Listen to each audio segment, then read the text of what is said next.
Welcome to the True Grime Stories podcast, where in every episode, we'll unravel a new mystery of cleaning business transformation from a grimy mess to a great success.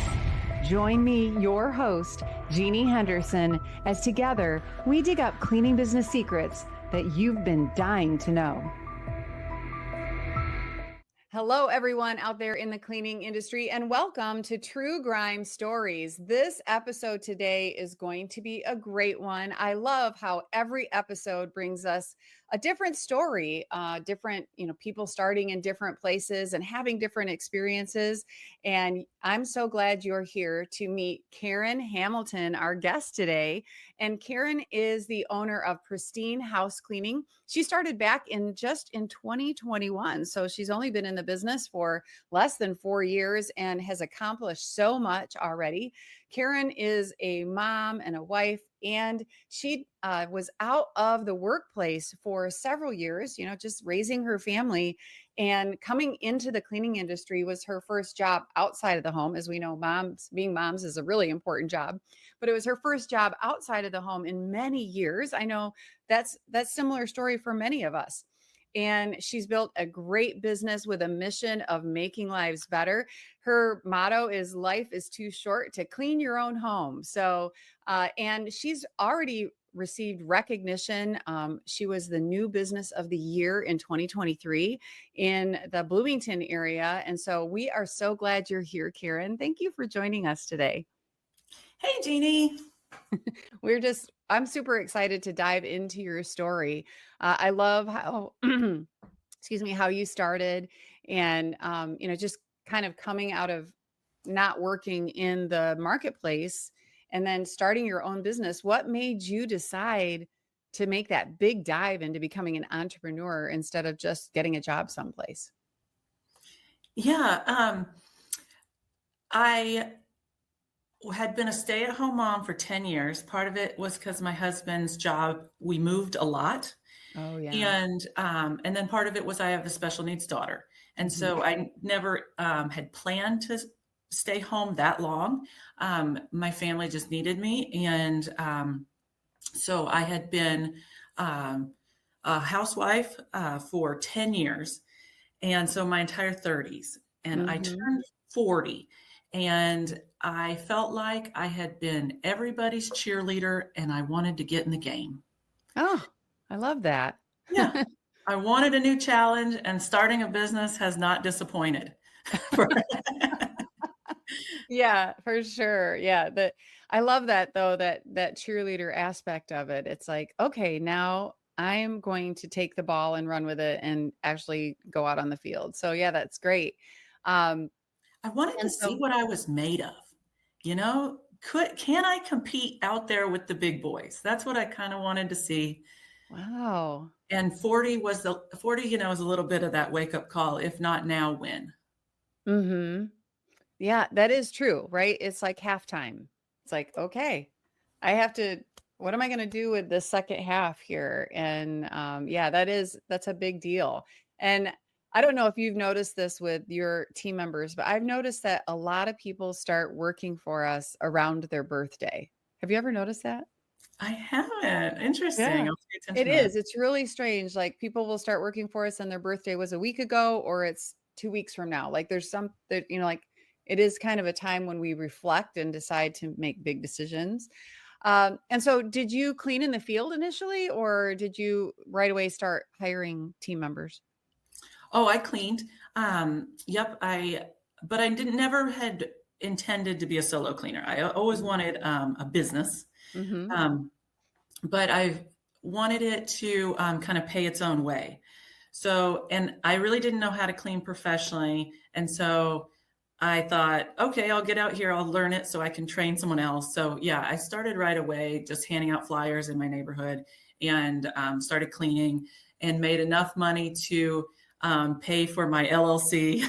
And then there you go. And then made enough money to have a website. So that's what I did until, let's see, I started in January, and in August, I talked to you on the phone. I I called, remember. Yeah. yeah, so I had saved enough money. Like I said, I'd set up an LLC, I'd set up a website, and now I wanted a business coach. And I called, I talked to several business coach, sales representatives. Organizations. Yeah. Yes, I did. CBF was one of them, and I talked to you, and then I signed up for CBF. Yeah. That was a big moment. Yeah. Yes, it was.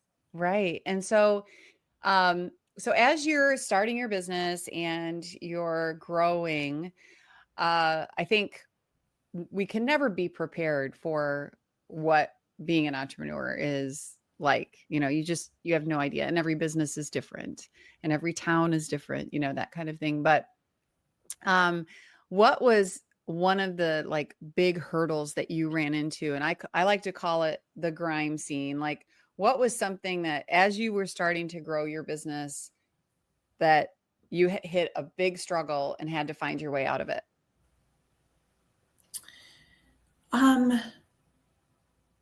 Well, right from the start, I was immediately unable to really have any reliable cleaners.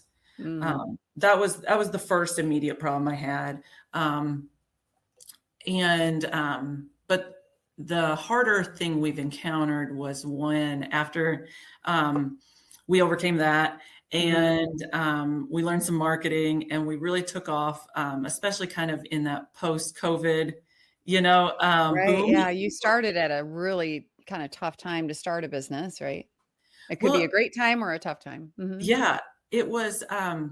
Everybody had just gotten that money from the government, and we were all also tired of being in our houses and ready to get them clean. And so it was a real easy time to find clients. It was, it gave me an unrealistic view of how easy it was going to be to find clients. I know. I think we were all kind of shocked after that went away. Like, wait, wait, I have to work for this? Yeah. Yeah. So, but I was writing that naively, just thinking this is how it was. This is how it is. Yeah. Because and so many people had gone out of business during COVID. So I also didn't have very much competition. It was, like I said, it was, gave me a false idea how easy this was going to be. A lot different than today. Right.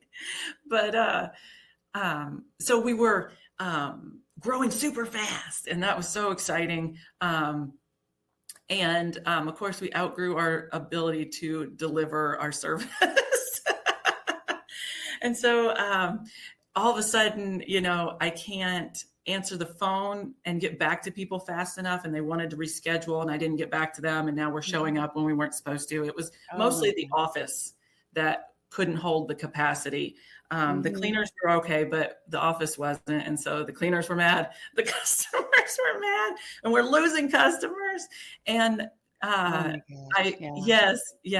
I had to try to hire and train somebody while at the same time, it felt like, I was already behind. And so that was probably kind of digging out of a hole, probably.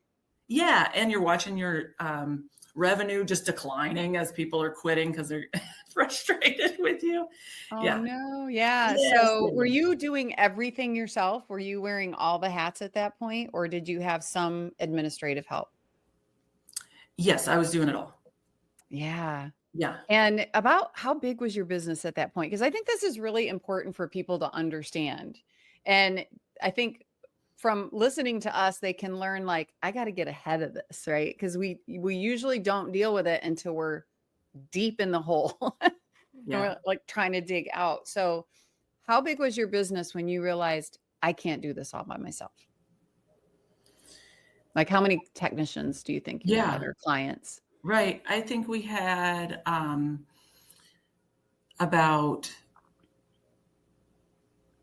we probably had 8 cleaners, and we were probably getting to a run rate of in the 40s, between the 40 something and 50 something a month. Yeah. And that was probably too big for you to be doing that by yourself. Yeah. I should have hired somebody before I needed them, but of course I did. I had to hire them after I had needed them. Yes. Yes. And And mostly it was because I didn't know how, and right. so and it did happen fast. It blew up Mhm. fast, and, Mhm. which was really fun, but if you're Yeah, I it's like didn't a roller coaster, right? You're like, "Woo, Yes. it's really fun," and then you go off that cliff and I did hear uh, another, um, business owner describe it as, if you're growing, you're always breaking part of your business. So yeah. so Right, to something that allow for we're the growth. Yeah, you're Yes. breaking something. Yeah, and so then once you fix that, then another thing doesn't have the capacity to keep up, and so that's just the journey. Yeah. And so you were at and I one of the I'm stuttering like crazy, but one of the reasons that, I love hearing these stories is because often it makes me relive a part of my life, and I was very similar, like, my business grew on a very fast trajectory, and I was just doing all the things, and it was when I was at about 8 employees where I realized, like, "Oh my gosh, I can't handle this," and, all the either you're, juggling balls or you're spinning plates, but they were all crashing to the ground around me, uh, and I had to, like, figure that out really, really fast. So, this is a common issue in our industry, as you said. Mhm, My friend was talking about you breaking your business as you're growing it, and so I'm so glad you brought this up because this is a defining moment for people in the cleaning industry. mhm. Many people never can make it past that point, and it's either you're gonna make it past it or you're gonna go backwards, and I've seen this a lot of times where people are like, "You know what? I'm just gonna go back down to 4 or 5 employees. That was just so much easier," or, "I'm gonna go back and clean in the field because it's so much easier," and instead of And growth. sometimes more profitable. It feels more profitable, right? Yeah, You feel like sometimes you get to a point where it's go big or go home because this this is really hard and not very profitable. well, and that's a really good point too, because that lack of profit gets very scary to people, because we have bills to pay and all of a sudden we realize we're working for nothing. And and so what happens with profit, it's kind of like an accordion thing. Like when you first start your cleaning business, you get all the profit. And then you start hiring employees and the profit starts shrinking. And then your company grows a little bit and you start to make more money. But then to grow, you have to invest. So then your profit starts to go down. And sometimes you invest in the wrong things and your profit goes to nothing, and then you have to get back up. So realizing that your profit is going to, contract and expand during your growth is really important for people to understand. And that that's normal. But if you can get ahead of it, it might not be quite so bad. I think it's really shocking, if you're raised like I was just raised, very typical, I think, middle class, everyone with an employee mindset. Mhm. Everybody, my family, everybody I knew, even when I was a housewife, everybody's husbands had jobs and they got a paycheck every 2 weeks. Yes. Yes, and so I did not know to expect that. I didn't know that that's, part of the, journey. Mhm. So it was very scary, and even the people around me couldn't support me through that. They were like, "Oh, that's not good. That doesn't sound good at all, Karen." Like, because all they knew is, get that Yeah. get that good job and try to, promote in that good job. They did not know entrepreneurship. Right, and most of the world is, it's the balance of business that I mean, most of the people have to be employees, Mhm. right? We can't all be employers. But being an employer does present just some really different challenges, and sometimes you don't get a paycheck, and you have to learn how to change that. So, yeah, that's a really scary point in the Grime story. So I think we're going to pause here, and you mentioned that you after we met that you joined Cleaning Business Fundamentals, and that's been a life-changing experience for many of us in the cleaning industry. So I want to share a little bit about that. So let's pause here and hear a message from Cleaning Business Fundamentals, and then we'll be right back with Karen Hamilton. Is your cleaning business a grime story? There's no need to stay stuck in the muck because you're not alone. With over 500 active members and more than 500 graduates of our Cleaning Business Fundamentals program, CBF is the #1 cleaning business academy in the world and has created more mop-free millionaires than any program in the industry. Learn more and let CBF take your residential cleaning business from a grime story to a gleaming success. All right. Well, welcome back to True Grime Stories, everyone. I'm your host, Jeannie Henderson, and I'm here with Kieran Hamilton. And we are talking about her grime story of growing past that first level of needing administrative help. We tend to, as business owners, try to do all the things ourselves, sometimes because of cost, sometimes because we just don't know any better. So Kieran, what did it feel like when you were in that point when you knew you had to hire? What were some of the things that were going through your mind?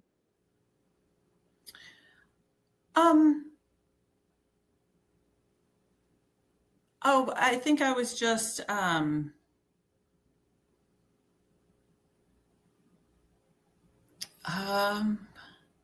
don't remember. I remember just feeling like I was drowning.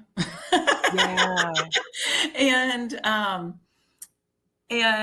I went with a VA, and so I just paid. I'm kind of big on just paying somebody to tell me how to do it. You know. Yeah. Uh-huh. Yeah.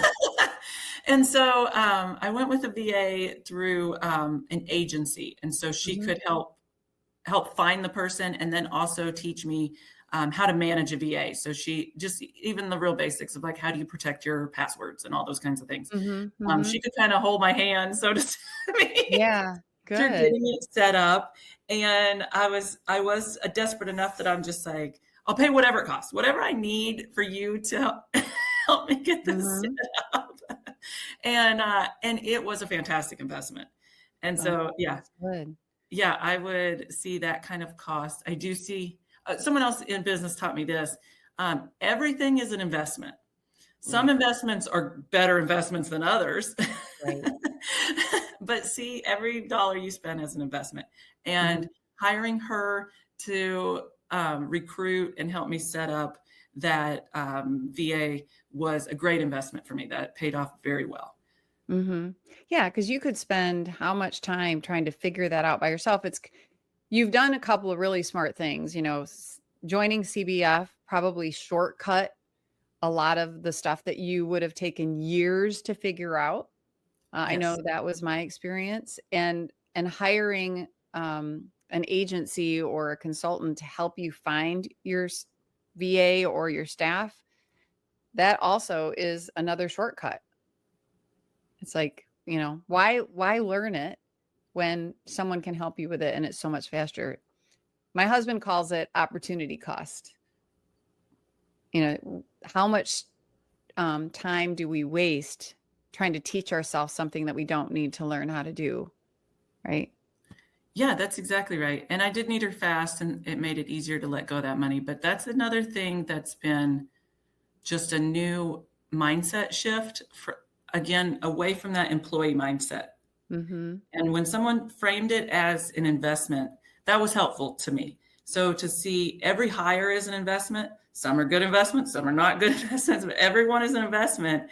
And to see it like that instead of seeing it as a cost. Yeah. Oh, I love that mindset shift. And it is that abundance versus scarcity. Like, I'm investing in my business because I'm growing, instead of I'm going to hold tight to all of my money, because that's really what ends up killing a lot of businesses, is the fear of investment. Yeah. And so if you went back, let's say you could magically rewind time compared to when you did hire your VA, when should you have hired your VA? Good question. Well, if I had known I was going to grow that fast, right? That's the thing. You don't know the pandemic growth was hard to like. Yeah. Then But I if you would could have, just spread out the hiring of those 8 team yeah, members on a timeline, you know. yeah.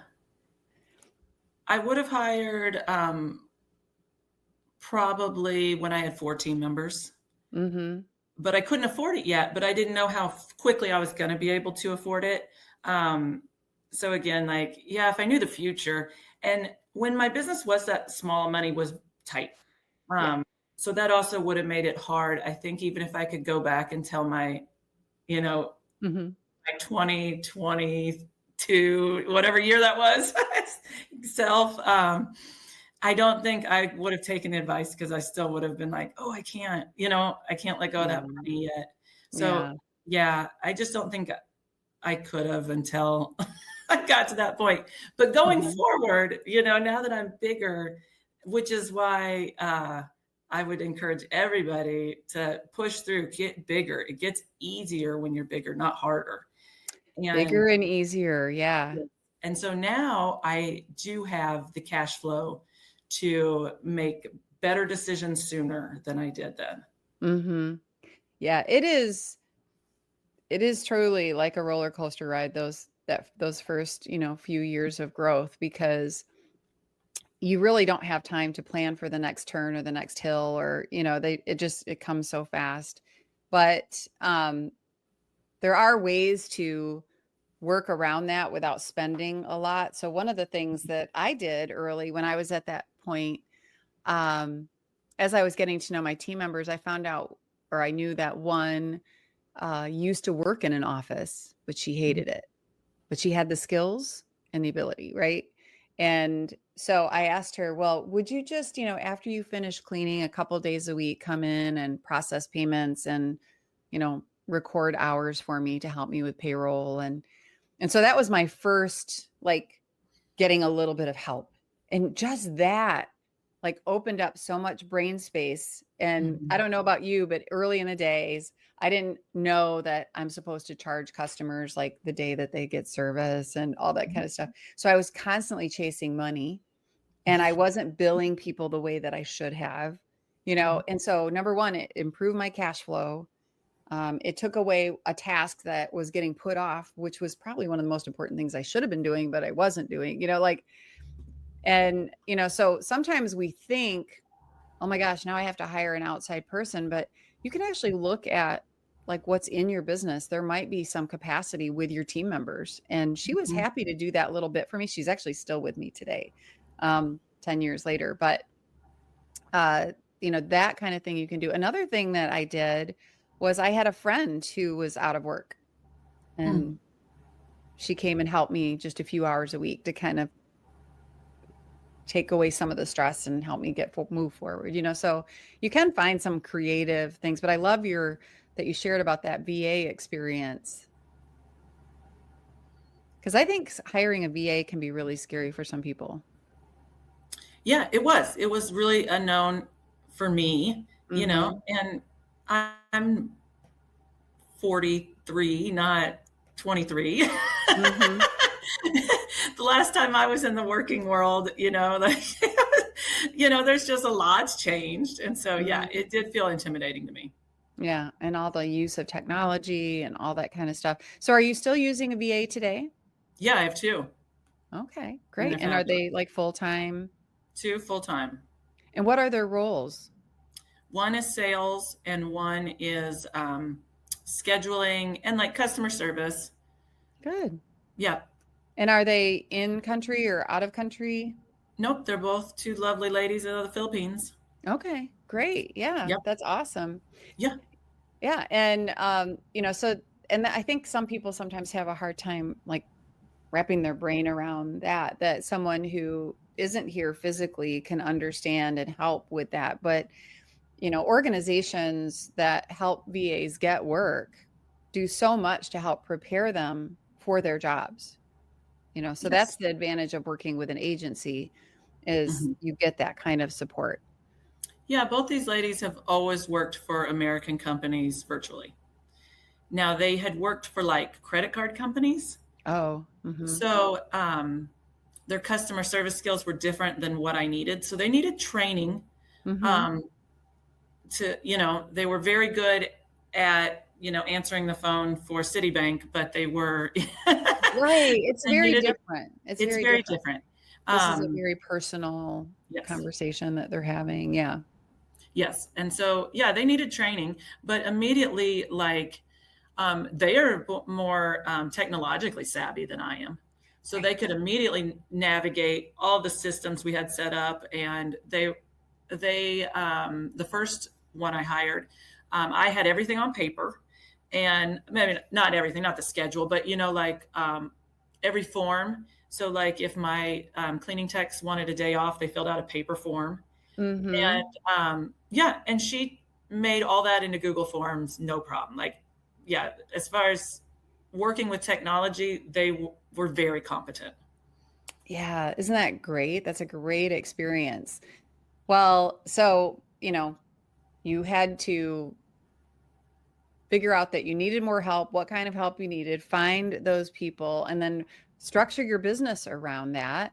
And so fast forward to today, back then you were drowning with, 8 employees doing almost 500,000 a year in revenue. So tell us, what does your business look like today? Like, what size is your team now? So we're about the same size. Mhm. Building the office has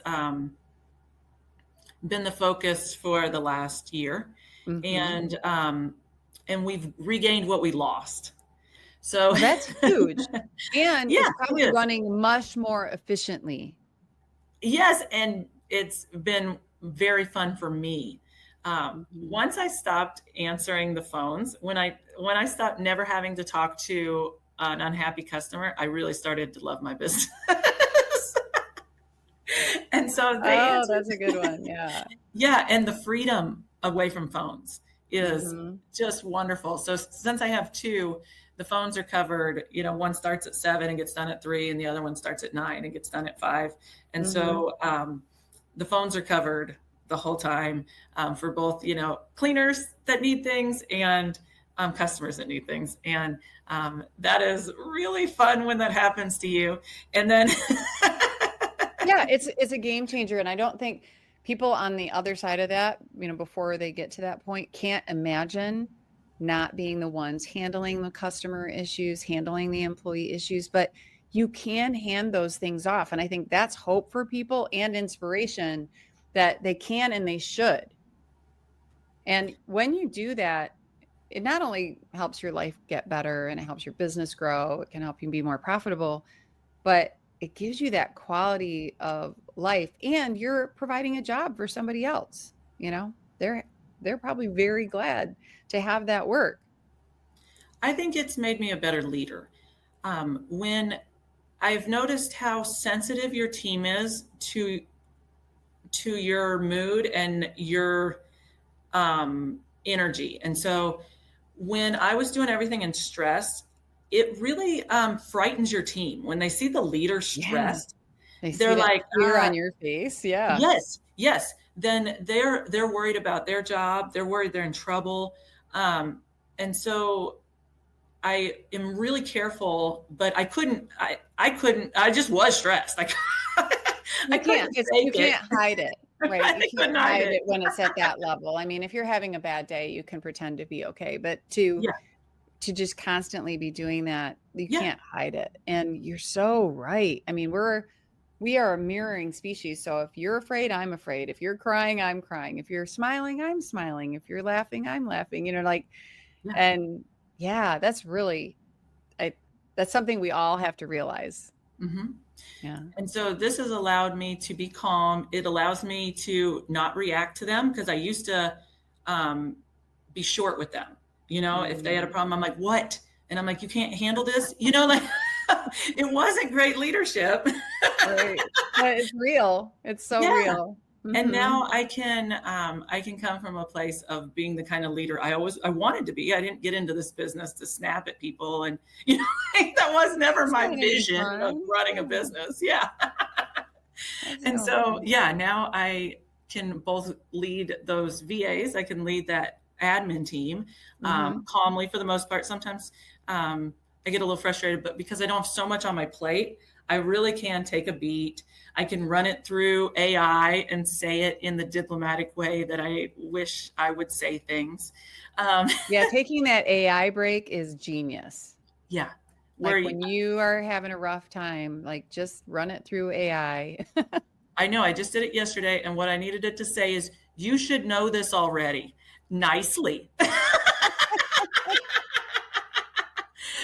Oh my gosh, that is so, and you're thinking it, but you know you can't say that, but you're thinking it. So it's so Yeah, great to have because that because AI saying to it, bounce it off of. yeah, saying it will, all the people that work for me are women, and it's not going to yield the results I need. They're not going to feel all of a sudden empowered because I said that. Instead, they're going to feel, hurt, maybe resentful, and it's not going to be teaching opportunity. So, yeah. Right. Right. No, that's so true. It's so true. Wow, that is so good. So, I love this, making investment as you grow, how important it is and how it yields, amazing results in your life, in the lives of your team. I'm sure that your team members enjoy their work more, enjoy working with you more than before, because that stress permeates every part of your business when the owner is feeling it. Um, the business is an expression of us. And so whatever we're feeling, the business is feeling. And there's no way you can escape that. Like your customers feel about your business the way your employees feel about your business. So that's why you start to experience then loss on both sides when you start to have stress. So getting ahead of that is so great. One of the things that we've talked about many times in the cleaning industry is that you need like one administrative person for every, it used to be 300,000 in revenue, but with inflation, it's probably getting closer to 350, 400,000 in revenue. But for those of you who are out there listening, think about this as you're growing. You don't need to do it all yourself. I can think of two specific other cleaning business owners who I met for the first time when they were around 750,000 and they were still doing it all themselves. And that's in the US. So just, thinking dollars and how their lives changed when they started adding administrative help. So don't let it get that far. Like think about it beforehand. And even if you just have someone part-time helping with little tasks, how it can just free your mind up and your ability and help calm your business and help you kind of get ahead of the struggles that come. And it's every business has this. It's not just the cleaning industry. It's everywhere. For sure. Yeah, I believe that. I think it's everywhere, and probably people trying to bootstrap it the way we have. Yeah, I think in the cleaning business, because there's such a low barrier to entry when it comes to costs, that when we do have to spend money, it's really hard. Yeah. Other businesses, you have to pay a bunch of money up front. And, so then we feel bad, like, well, I got this far without spending money, Yes, we do. Yep. And we think we're really smart because we did. I love that. So true. So true. So if you were, and I know you have talked to many cleaning business owners over the last few years in our Cleaning Business Fundamentals group and in all the communities out there.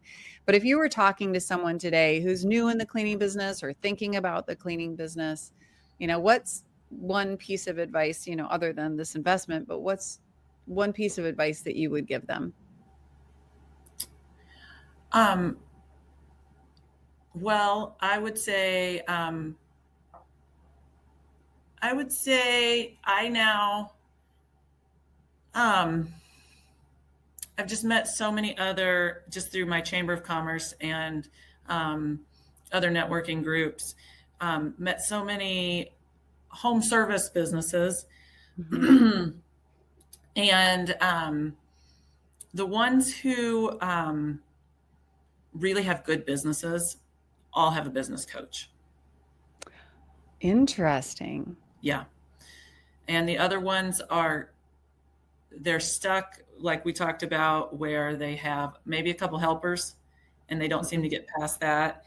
And and they're often quite jaded about it too. They're just like, you can't find anybody to work, there's no money in this industry, these kinds of things, because they could not get past some of these really hard hurdles. Mm-hmm. Yeah. And people have a hard time believing that an investment like that can make the difference. Oh, yeah. Which is interesting. Again, like, I think it's a very middle class mindset. Like, we will invest. We're taught that it's a good investment to invest in formal education. So I was really encouraged to go to college at any cost. Think how much college. Right. We'll go into all kinds of debt to get a And college degree. I was encouraged that is a wise investment. But everyone in my middle class world around me was highly skeptical of investing in a business coach. Isn't that amazing? Yeah. And again, it's just education, so think of it as education. And I always say it's a college course, really. Like, yeah, it's like taking a college course, but in something that you actually need yes. right now. Then you can fire them at any point.